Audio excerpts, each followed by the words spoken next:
Grandma left me her $2.8 million ranch, but my uncle snarled, "You're just a kid. You'll ruin it." Then the lawyer opened a secret letter, and his face turned white. When my grandma passed away last spring, I didn't cry at the funeral. I stood there in a black suit that didn't quite fit my frame.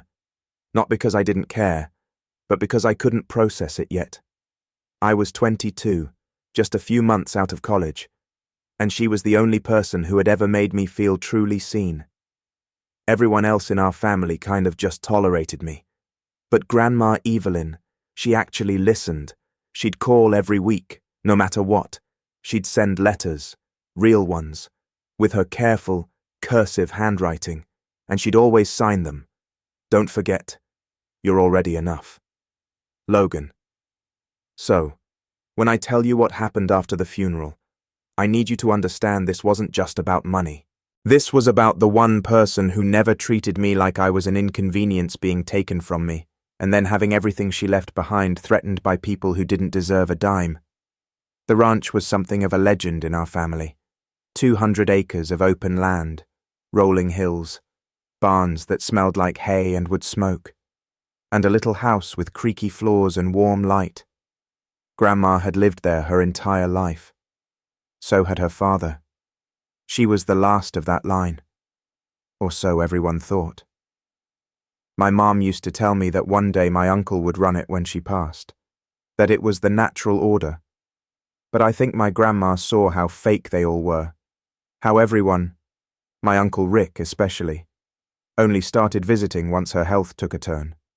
Rick was the type of guy who'd show up with flowers, a wide grin, and a fake. "How are you holding up?" before launching into some story about how hard life was with his construction business. He hadn't lifted a hammer in years. He paid other people to do that, but he still wore the hiss vest like it was a badge of honor. His wife, Lorraine, was worse. She'd wander around Grandma's place commenting on how quaint everything was, then drop hints like, "Oh, this porch could be so charming with a few modern touches. And don't get me started on their kids, my cousins Tyler and Brandon, both in their mid-20s, one working as a crypto advisor, and the other trying to launch his 6th YouTube channel. The kind of people who think hard work is beneath them, but still expect to be rewarded just for showing up." I stayed quiet mostly. I always have. Growing up, my mum died when I was 10. After that, I bounced around between relatives, mostly Rick and Lorraine, who treated me like an obligation. I was the quiet boy, the one who never asked for anything, the one they'd forget to include in family vacations and later say, "Oh, you wouldn't have enjoyed it anyway." I learned early to keep to myself. When I turned 18, I got out. Scholarship to a small university 2 states over, lived off campus, worked part-time, and only came back to the ranch to visit Grandma. She was the only one who made those visits feel like coming home. When she died, the whole family flew in like vultures. The funeral was held in the small-town chapel she loved. It was a simple service, open casket, hymns, some quiet tears. My uncle gave a eulogy that sounded more like a business pitch. Evelyn taught us all the value of investing in land and community while I stood in the back pew, hands clenched in my pockets, wondering how no one else saw through him. After the service, we gathered at the ranch. The air felt too still, like even the land was holding its breath. I stayed behind when everyone else moved inside, walking through the orchard, Grandma, and I used to pick apples from every fall. I could still hear her humming to herself, still feel the way she used to place her hand on my shoulder when I doubted myself. She always said I had a quiet strength that no one else in the family appreciated. The reading of the will was scheduled for the next morning. Rick had taken it upon himself to coordinate everything, calling the lawyer, setting the time, ensuring a smooth transition. His words, not mine. I got a text that night from him. 9:00 a.m. sharp. Don't be late. Lawyers flying in. No. Thanks for being here. No. How are you holding up? Just a cold directive. I showed up early anyway. Sat at the old wooden table in the dining room. The same place I'd eaten peach cobbler with Grandma just 6 months ago. The whole family trickled in after me, dressed far too formally for a reading. Lorraine had on a sleek black blazer and pearls like she was heading to a board meeting. Tyler and Brandon were both glued to their phones. My stomach twisted with nerves, but I kept my mouth shut. The lawyer arrived a few minutes past 9, Mr. Delaney, older man with a deep voice and a leather briefcase he handled like it was sacred. He shook everyone's hand, then opened the case and pulled out 2 thick envelopes. One was cream-colored and slightly worn, the other bright white and sealed with red wax. "Before we begin," he said, glancing at the group, "I need to inform you that this will reading includes a secondary provision. Mrs. Evelyn Winters left specific instructions about the order in which these documents are to be opened." Rick gave a smug little laugh. "I'm sure it's all pretty straightforward. She was always good about keeping things tidy." Delaney didn't smile. "We'll begin with the primary will." He opened the cream envelope and began reading. Standard stuff at first. Jewelry to Lorraine, a small trust to Brandon and Tyler contingent on them finishing some kind of financial course. The rest of us exchanged polite nods. Then Delaney paused, and the full ownership of the Winters Ranch, including its assets, livestock, equipment, and the adjacent orchard, appraised at $2.8 million, is hereby granted to Logan Winters, my grandson, in full with no lien, no conditions. The room went silent. My ears rang. Rick let out an actual laugh. Short, sharp, disbelieving. "Wait, what?" Lorraine blinked like she'd misheard.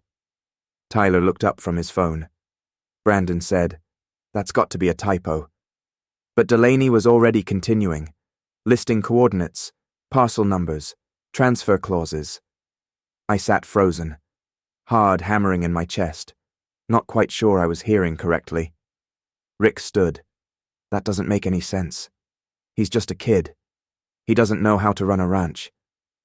I opened my mouth, but nothing came out. Delaney set the first will aside and picked up the white envelope with the wax seal. "Mrs." Winters anticipated this reaction. That's why she left a secondary letter, sealed and to be read only after the first. He cracked the seal. The wax split cleanly. As he read, his brow furrowed. His eyes flicked up to meet mine, then to Rick, then back to the paper. Then his face went pale. He folded the letter slowly and cleared his throat. "Logan, we need to speak privately." Rick slammed his hand on the table. "No, you don't. If it concerns the family, we all deserve to hear it." Delaney looked at me. "It's up to you." My voice was small. "Read it." The air in the room shifted. Delaney opened the letter again and began reading. His voice was slower now, heavier. Every word dropped like a stone. And that was when everything began to unravel. The silence that followed Mr. Delaney's words felt like the oxygen had been vacuumed out of the room. I could hear the ceiling fan ticking above us, the wood of the old table creaking under someone's clenched fist, and my own heartbeat tutting in my ears. I didn't know what exactly Grandma had written in that second letter, but from the look on Delaney's face and the way Rick was shifting like he'd been caught hiding something, I knew it wasn't going to be good. Delaney adjusted his glasses and started reading from the letter in his hand. If this letter is being read aloud, it means Rick reacted exactly as I expected him to. And if he's already said Logan is too young or not ready, then that's all the more reason why I made the right decision. Rick's jaw tensed. Lorraine reached out to squeeze his arm, but he shook her off. "Rick, I know you think you're entitled to this land. You've made it clear over the years that you've had your eye on the ranch, not because you love it, but because you see dollar signs. You and Lorraine have schemed long enough. You've tried to convince me to sell to developers. You even had Tyler mock up those phony plans for a sustainable resort last summer." She paused and blinked rapidly. Her lips pressed thin. Delaney continued. "You told me Logan would waste the land, that he's weak and that he wouldn't know what to do with all of this. But here's what you never understood. Logan doesn't need to change this place to make it worthwhile.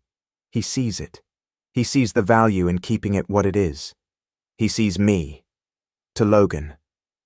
I know this won't be easy. Sweetheart, you're going to have them on your back. They'll try to make you feel like you don't belong here. But you do more than anyone.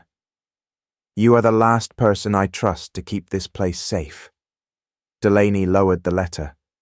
Rick looked like he was about to explode. Tyler muttered something under his breath.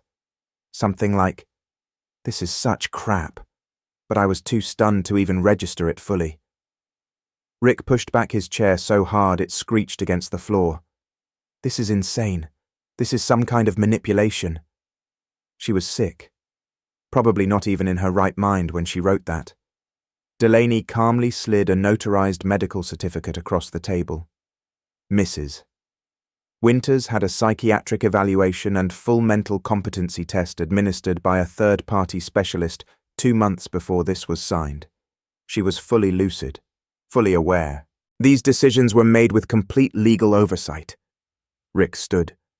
I'm going to contest this. Mark my words. This isn't over. I finally spoke, my voice shaking but clear. Why would you want to fight for something you never even cared about? You never loved this place. You never loved her. Rick's eyes snapped to me like I'd slapped him.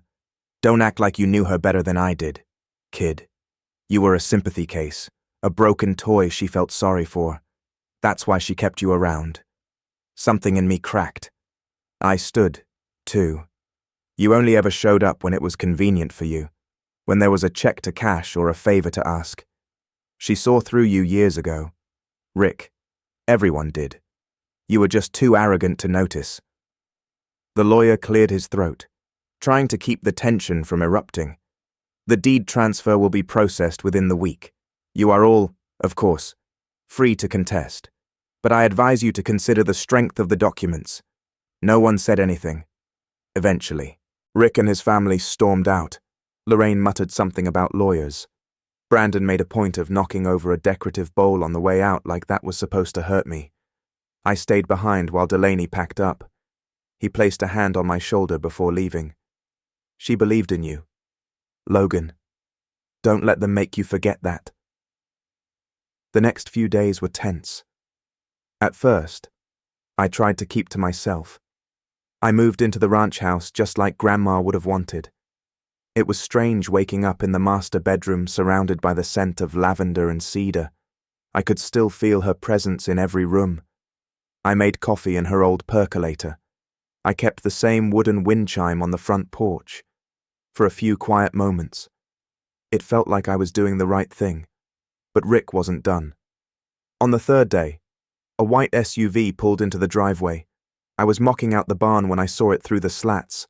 Lorraine stepped out, heels sinking into the dirt, sunglasses perched on her head like she was walking onto a movie set. I met her at the gate. She didn't bother with small talk. Logan, let's be honest. This is a bit much for you, don't you think? I crossed my arms. What do you want? We're willing to make you a generous offer. Rick spoke to some real estate people. They're ready to move fast. You could walk away from all this with 7 figures in your pocket.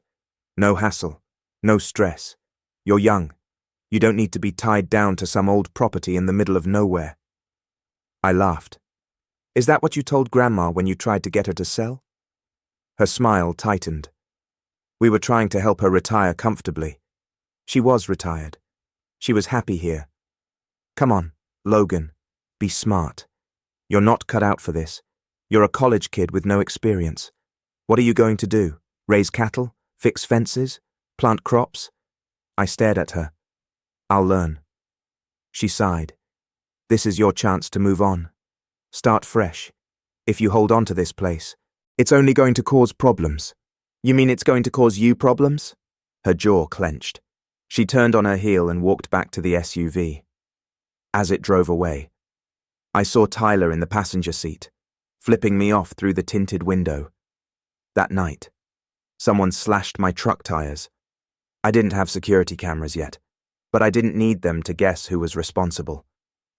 I filed a report in the local sheriff. An old friend of Grandma came by.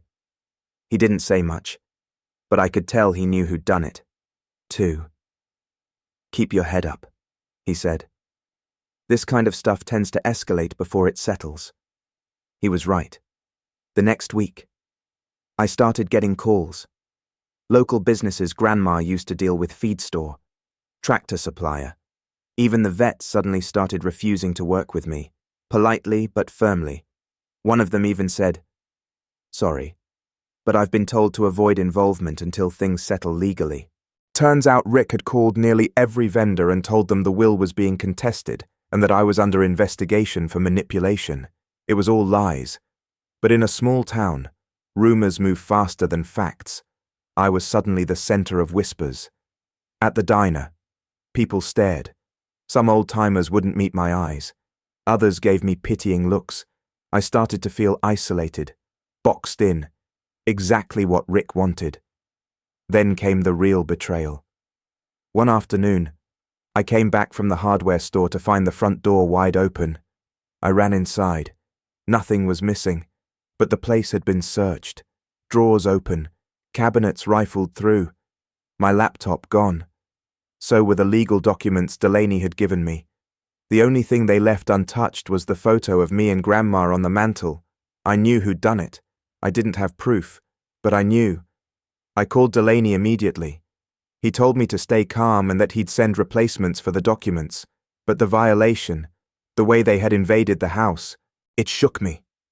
That night, I didn't sleep. I sat on the porch with a flashlight and a baseball bat. I kept hearing things, twigs snapping, the wind pushing through the trees, but nothing ever came. Still, the feeling stayed like I was being watched. 2 days later, I got an envelope in the mail. No return address. Inside was a single sheet of paper. "You can't win. Sell the ranch or we'll take it from you." No signature, no threats of violence, just cold certainty. That was my breaking point. Until then, I'd been trying to play fair. I figured if I just kept my head down, followed the legal path, I could honor Grandma's wishes and keep the ranch going. But now I knew this wasn't just about property. They wanted to erase me, make me doubt myself, take the only place I'd ever truly belonged. I wasn't going to let them. I called Delaney again. "What happens if they keep pushing, if they don't stop?" He paused. Then we stopped being polite. That was the first time he mentioned the other documents, the ones Grandma had kept separate just in case things got messy. A backup plan. I asked him to tell me more.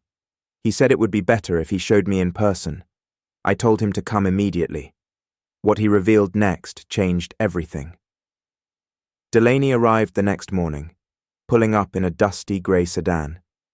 He looked more tired than the last time I'd seen him, like he hadn't slept well either, but his eyes sharpened the moment he stepped inside. He brought with him a thick black folder sealed with a single red elastic band. We sat at Grandma's kitchen table, the same one where she used to make apple pies in the fall, and he set the folder between us like it was made of glass.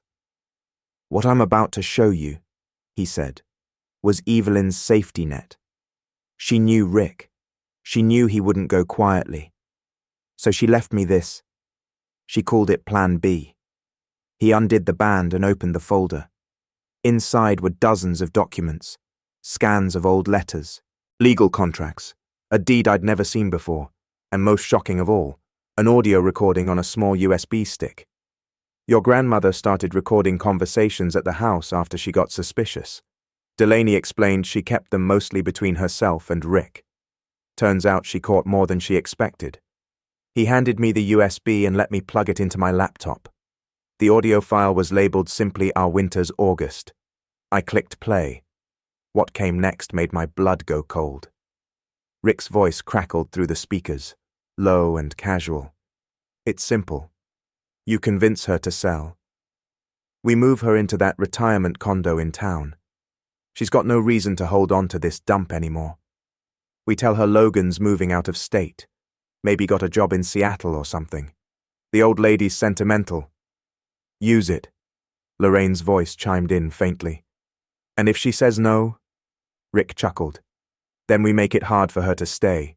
Cut off the service calls. Stop sending help with repairs. We'll wear her down. Trust me. By winter, she'll be begging for an apartment with heat. The rest of the conversation was filled with quiet scheming. Talk of calling developers.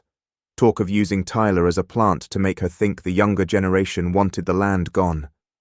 I could barely breathe as I listened. Delaney clicked, "Stop. I've kept this in escrow, legally sealed until such a time that it became necessary. It's admissible in court. It proves manipulation and intent to defraud." I leaned back, staring at the USB. "So, what do we do?" "We wait," he said. "You rebuild. You get stronger. We let them think they've pushed you into a corner. And when the moment's right, you hit back." That moment wasn't coming anytime soon. But that was okay because something inside me had changed. I was done reacting. It was time to rebuild. But let me be honest, rebuilding wasn't romantic. For the first few weeks, I felt like I was dragging myself through wet cement. Every morning, I'd wake up to a new obstacle. One morning, the barn roof had partially collapsed under leftover storm damage. Another day, I found that someone had clogged the irrigation system deliberately with rags and plastic bags. I had no help, no allies, and nearly no income. I wasn't a farmer.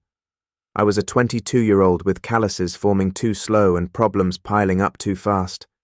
But I refused to quit. I started with small things, fixing the fence line by hand, watching YouTube videos at night about how to maintain the tractor engine. I'd sit in Grandma's study, flipping through her old notebooks, crop rotation plans, planting schedules, livestock health notes. She had documented everything in neatly labeled binders. Even her handwritten margins had advice. Be patient with the goats. They learned slower than the cows. I found myself talking to her out loud. You really believed I could do this, huh? And in that quiet, something settled. I realized she'd trained me in her own way for years, teaching me how to check the soil with a simple touch, how to tell when a storm was coming by the air pressure, how to calm a spooked horse. It hadn't felt like lessons at the time. It had just felt like being loved. So, I pushed on. By the second month, I'd hired a local handyman named Ernie, an old friend of Grandma's who'd retired, but offered to help for a modest fee and free lunch. She always said, "You were the only one with a good heart." He told me one morning as we repaired a corral gate. Everyone else just wanted to pave paradise. Ernie introduced me to other locals who'd known Grandma. People Rick hadn't poisoned against me. I met Ruth, who ran the bakery and had done the books for the ranch years ago. She helped me organize my accounts.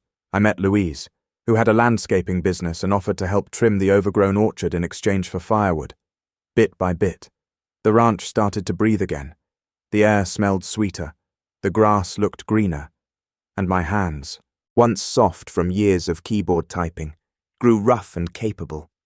I started keeping a notebook, just like Grandma's, logging daily events, when the goats were milked, when the hens started laying again, which days I felt like giving up, and which days I didn't. I wasn't just running the ranch, I was becoming it. Of course, the threats didn't stop.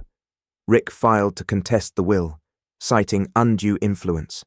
I got a notice from the county about supposed zoning violations, clearly fabricated. Then, during a cold snap, someone turned off the power to the chicken coop, killing half of them overnight. It broke me. I sat in the hay, sobbing like a child, holding one of the frozen hens in my lap, thinking maybe Rick was right. Maybe I wasn't cut out for this. But that's when I remembered what Delaney said. Let them think they've won, then hit back. So, I got up. I buried the hens. I replaced the lock on the breaker box, and I started calling in favors. By now, I had a small network of people who believed in me, not because I paid them, but because they'd loved my grandmother. I told them what Rick was doing. I shared the recording quietly, discreetly. I let the truth seep back into the community, one person at a time. And it worked. Vendors started returning my calls. The feed store offered me a line of credit. The vet waived a visit fee and told me, "Your grandma once saved my clinic from foreclosure. This is nothing." I was no longer the outsider. I was becoming the heir in their eyes. Not just legally, but spiritually. And Rick had no idea. Then came the county fair. Grandma had always entered the ranch's honey and apples in the local fair every fall. It was one of her traditions. I almost didn't go, but Ernie convinced me. She wouldn't forgive you if you skipped it. So, I did. I brought 2 jars of wildflower honey and a crate of our best apples. Just a small display. Modest. But when the judges came around and saw the Winters Ranch name, they lingered, asked questions, smiled. 2 days later, I won a blue ribbon for the honey. I nearly cried. It wasn't the prize. It wasn't even about proving something to Rick. It was knowing that I hadn't let Grandma down, that her name still meant something in this town, that I could carry it. And maybe the best part, people talked. I saw whispers spread across town. Logan's turned that place around. He's working harder than anyone expected. Maybe Rick didn't deserve it after all. Rick must have heard those whispers, too. Because just a week later, I got a formal invitation. I have family meeting hosted at Rick's place. His note was short. Let's talk before things go too far. At first, I thought it might be a trap, but something told me it might be his breaking point or his next move. Either way, I was ready. I put on my boots, packed a folder of documents, and walked into the lion's den. What happened next? Let's just say the tables were about to turn for good. Rick's house sat at top a long gravel drive that crunched under the weight of my tires like dry bones. I hadn't been there since I was 17, back when they'd let me stay in the basement guest room for exactly 2 months after college orientation got delayed. Lorraine had made it clear, even back then, that I was an unwelcome burden. They'd taken me in only because Grandma had asked, and they reminded me of that fact every chance they got. But this time was different. This time, I wasn't the scared, quiet kid with a duffel bag and nowhere to go. I parked near the garage and turned off the engine. For a few seconds, I just sat there staring at the 2-story suburban home that looked more like a showroom than a place people actually lived. The lawn was surgically trimmed. A wreath hung on the front door that probably hadn't been touched since Lorraine ordered it online. Everything about it screamed manufactured comfort. I stepped out of the truck with my worn folder in hand. Inside it were copies of the audio recording, notarized statements from 3 of Grandma's old friends, documentation of the will, and the survey results showing Rick's sustainable resort was already pitched to out-of-state investors last year, even though Grandma had rejected the idea outright. Evidence stacked and ready. The door opened before I reached it. Rick stood in the entryway, arms crossed. He wore a tight polo and khakis, but his face was redder than I remembered, his eyes tired and slightly sunken. "You showed," he said. I kept my tone flat. "You asked." He stepped aside without another word, and I walked in. Lorraine was waiting in the kitchen, sipping what I assumed was iced tea from a glass that clinked too loudly as she set it down. Tyler and Brandon sat at the island counter, both with their arms folded like they were trying to win some kind of intimidation contest. Brandon smirked. Tyler didn't look at me at all. I didn't sit. I wasn't planning to stay long. Rick gestured toward the dining room. "Let's talk in private." I followed him, glancing around at the house as I walked. It hadn't changed. Still sterile. Still cold. There was a massive canvas print of the family from 5 years ago on the wall. I wasn't in it. Rick shut the door behind us and leaned against the table. We got off on the wrong foot. I didn't respond. He sighed. "Look, I know you think I've been hard on you. Maybe I have. But that ranch, it's not just sentimental. It's legacy. It's something the family built over generations." "Then why'd you try to sell it?" I asked quietly. That stopped him for a second. He shifted. "Because times change. Land's more valuable now than it's ever been. You think Grandma would have wanted you to struggle with goats and weeds when someone was offering her 8 figures? She didn't take that offer. She gave it to me. His mouth twitched. She made a mistake. No, I said, lifting the folder and setting it on the table. You made a mistake. You thought she'd roll over. You thought I would. He opened the folder and barely got past the second page before slamming it shut. Where'd you get this? She recorded you and she gave Delaney instructions to keep everything under wraps until someone pushed too far. I leaned in. You've pushed too far. Rick stared at me, his expression flickering between frustration and something else. Panic, maybe, but he was trying to suppress it. You can't prove I acted maliciously. Actually, I said I can. And even if I couldn't, public opinion's already shifting. People know you lied about the well-being under contest. The sheriff knows about the break-in. And I've got written statements from people who heard you threatened Grandma last year about the developer deal. He swallowed. You're losing control, I added, and I haven't even begun to fight back. For a moment, we stood in silence. Then Rick's voice lowered, almost pleading. What do you want? It wasn't a question I expected so soon, but I wasn't about to give him everything. Not yet. I want you to stop interfering, I said. Stop calling vendors. Stop spreading lies. Stop sabotaging the property. And if I don't, I smiled thin and cold. Then I stopped playing nice. He didn't speak again as I left the room. Lorraine tried to say something as I walked through the kitchen, but I didn't stop to hear it. I just left. But on the way home, something occurred to me. Rick wouldn't give up that easily. This wasn't just about greed anymore. It was about ego, about pride, about the fact that he'd been outmaneuvered by someone he thought was beneath him.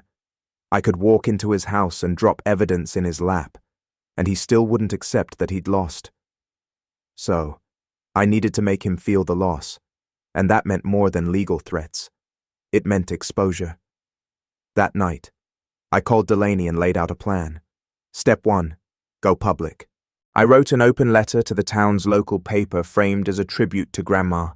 I talked about her love for the land, how she taught me to respect the earth, how she trusted me with the legacy she built. I didn't mention Rick by name, but I didn't need to. I let the facts speak for themselves. Quotes from her will, photos of the ranch in its restored state, and a note about how some members of the family had other intentions for the land. The paper ran in on the front page that Sunday. By Monday, I had 3 offers to collaborate with nearby farms on supply runs. By Wednesday, Rick's construction company had 2 contracts cancelled. Step 2, rebuild alliances. I reached out to every person Rick had alienated, Grandma's old church group, the library where she used to volunteer, even the local high school principal who had vague memories of me from years ago, but warm ones of Grandma reading to the elementary kids every Thursday. I didn't ask for favors. I just shared what had happened and the town responded. The library hosted a Winter's Ranch Day in Grandma's honor. The feed store printed flyers with my honey label, Logan's Gold, and put them by the register. People started stopping by the ranch just to say hi. Step 3, regain control of the narrative. I launched a small website, winterranch.org. Nothing fancy, just pictures, stories, a section about Grandma's legacy and our plans for a sustainable, community-friendly future. I posted updates about the orchard, photos of the goats, even a little blog about what it's like to manage a property at 22 with no clue what you're doing. People loved it, and soon I wasn't just surviving, I was thriving. Then came the final piece. I found out through a mutual contact that Rick had one final card he was planning to play. A petition to have the wool frozen pending a fraud investigation. No legal merit. Just enough noise to tie things up in court and bleed me dry with legal fees. So I beat him to it. I filed for an injunction backed by Delaney's evidence, a formal civil suit outlining manipulation, fraud, and malicious interference with a lawful estate. We included the recording, the false zoning complaints, the forged developer documents, and testimonies from locals. It wasn't just defense anymore. It was offense. And Rick had no idea it was coming. The court date was set, and the town buzzed with rumors. Everyone knew something big was about to happen. But no one, not even Rick, knew about the letter. The third envelope. The one Delaney hadn't opened yet. The one Grandma had marked. Only read if they tried to destroy what matters most. And trust me, they were about to. The morning of the hearing. The sky was overcast, grey, heavy, but dry. It felt symbolic, like everything had been building toward this single day, and even the weather knew to keep its mouth shut. I wore a simple black button-down shirt, jeans, and boots polished cleaner than they'd ever been. Not because I was trying to impress anyone, but because I wanted to feel like me. Not a lawyer, not a victim, not a kid, but Logan Winters, grandson of Evelyn Winters, and rightful heir to everything she'd spent her life building. Delaney met me on the courthouse steps, holding a leather-bound case in one hand and a takeaway coffee in the other. "You ready?" he asked. "As I'll ever be." Inside the courtroom wasn't dramatic. No grand jury, no gavel slams, just a probate judge at the bench, a few rows of pew-style seats, and some familiar faces in the gallery. Ruth from the bakery was there. Ernie sat in the back, arms folded over his suspenders. Even the sheriff showed up, nodding when our eyes met. It reminded me that I wasn't walking into this alone. Rick arrived late. Of course he did. He entered with his usual bluster, flanked by a lawyer in a shiny navy suit who looked like he practiced most of his arguments in a mirror. Lorraine trailed behind them, her sunglasses perched on her head like a crown. Tyler and Brandon didn't show. Delaney stood, greeted the court, and began laying out our case. The will, the notarized documentation, the verified psychiatric evaluation of Grandma from before the signing, and most importantly, the audio recording. The judge, an older man with a face like worn oak, leaned in slightly when the audio played. Everyone did. Rick didn't blink, didn't even flinch, but Lorraine went pale. Her fingers gripped the edge of the bench like she wanted to snap it in, too. Delaney didn't gloat. He was calm, professional, just the facts.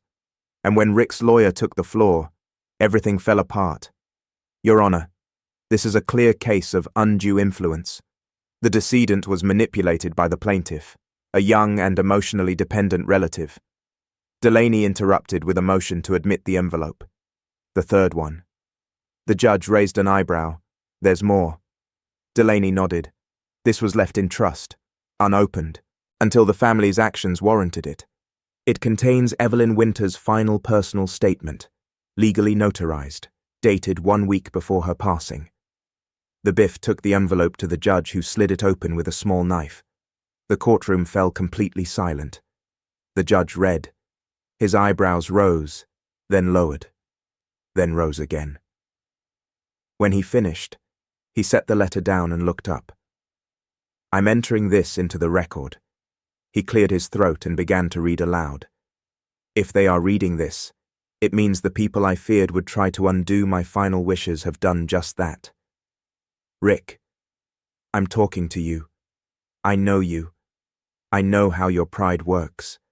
And I know that when you lose something you thought you had control over, you throw tantrums like a spoiled child." Several heads turned. Rick's jaw twitched. "I raised you better than this. But you chose greed. You chose entitlement. You never once asked me what I wanted for the ranch. You only ever talked about how you could benefit from it. Logan may be young, but he is kind, quiet, steady, everything this land needs. And he has something you've never had: humility. If you are still trying to take this place from him, then I have only one request to the court. Deny it with prejudice. And if they attempt any further manipulation, release the documents enclosed with this letter. They detail financial misconduct, including attempts to defraud me through false contractor bills filed under your name. I have signed statements, copies of the bills, and bank records to prove it. Logan, my sweet boy, if they try to burn this place down, let them know you've got the water." A quiet gasp passed through the courtroom. Delaney opened another document from his briefcase. These are the attachments referenced: bank statements, fraudulent invoices. They tied directly to Mr. Winters and Mr. Brandon Winters, who appears to have served as a digital intermediary. The judge held up a hand. Stop. That's enough. He looked at Rick. Mr. Winters, do you wish to proceed? Rick opened his mouth, then closed it again. Lorraine leaned in and whispered something. Rick shook his head. Then, for the first time in my life, I saw something I'd never seen before in his eyes. Resignation. The fight had drained out of him. His lawyer stood. We withdraw our contest. The judge nodded slowly. So noted. This court rules the will of Evelyn Winters as legally binding and valid. Logan Winters is affirmed as sole heir of the Winters Ranch and all associated assets. Case dismissed. The gavel came down, and just like that it was over. Or at least the legal part was. Outside the courtroom. Rick didn't say a word. Lorraine stalked off like she was late for a brunch. But just before Rick climbed into his car, he looked back at me. Not with hatred, with something like defeat. He knew he'd lost. And not just the ranch. He'd lost the illusion that he was the center of our family, that everything would bend to his will, that no matter how he treated people, they'd always fold, but not this time. I didn't wave, I didn't smile, I just watched him go, back at the ranch. Things were different. The orchard was blooming again, pink and white petals flickering in the wind like confetti. The goats followed me around now like overgrown dogs. Even the chickens had been replaced thanks to donations from a few kind-hearted townsfolk who had read about the sabotage and wanted to help. We reopened the roadside stand. We sold honey, fresh eggs, and apples by the bag. People stopped calling it Evelyn's Ranch. They started calling it Logan's, but I didn't correct them because deep down it was still hers. I was just the steward now. The hands she left behind to keep the soil warm, the gates strong, and the light on in the windows. One afternoon, I sat on the front porch with Ernie. He sipped his lemonade and looked out over the fields. Your grandma would be proud, he said. I nodded. I think she'd be furious it took this much drama. But yeah, maybe. He chuckled. You going to frame that letter? I smiled. Already did. It hangs in the living room now next to our photo. Every morning. I pass it on the way to the kitchen. And every morning, I read that last line like a prayer. If they try to burn this place down, you've got the water. And now I do.